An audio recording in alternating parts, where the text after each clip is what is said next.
Welcome back. Time now for some 814 Good, brought to you by McMullen Furniture in Altoona. Rebecca, go ahead. Jordan, a class ring that vanished back in 1973 is now back with its owner more than 4 decades later. Wow. The path that ring followed all those years is still unknown, but somehow it ended up on the other side of the world. Brad Rogers reports its owner believes the journey happened for a reason. One of Deborah McKenna's favorite memories from Morse High is when her future husband got up the nerve to ask her out. It was on Valentine's Day, and it was a little Valentine's card, and he asked me on a date. After she and Sean started dating, he gave her his class ring. But shopping one day in Portland, she took her ring off to wash her hands in a department store. I set it on the side of the sink, and when I went back, once I realized it was gone, I went back in, and it was gone. It was then Deborah who got up the nerve to tell Sean she'd lost his ring, but he told her it's only a ring.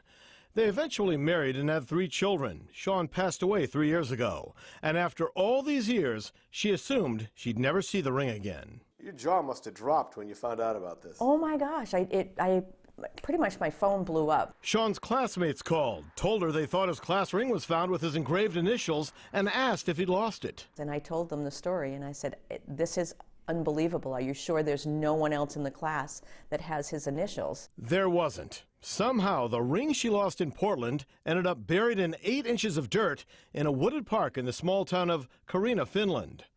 A Finnish shipbuilder, using a metal detector, dug up the bluestone ring, ironically, from the Morse shipbuilders class of '73. This could have been a ring that he would have loved to have kept. Exactly. But he felt he had to find the owner. He did, and that was the touching part to me. So he mailed the ring to Deborah, who got it last week. She says her husband believed everything happens for a reason. I think it's just one of those, remember what's going on here, and remember where we were and what we did and our life. Of course, there is one mystery left, and that's how in the world that ring got from Portland all the way to Finland. It's a mystery Deborah would love to have the answer to. I wish it could talk. I would love to hear the story of how it got from here to there. And if anyone ever knows what it is, I would love to hear. No judgment, just interest. But how did it get to Finland? Well, so obviously it got on somebody's finger. It ended up in Europe and in the dirt. Boom, Finland. I know. That's why. He said, Deborah would like to know how it got to Finland. I would like to know how it got to Finland. If only jewelry could talk. Oh, well, if somebody would talk or let me know how I got to Finland, that'd be great. Jeez, I don't know how that happens. It's such a sweet story, though. It is. And I feel like it was timely because her husband passed, and now she's reunited with it around Valentine's Day. But why Finland?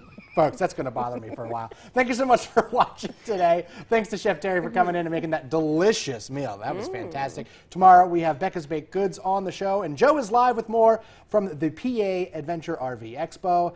That's coming up tomorrow. It's time now for your 5 o'clock news.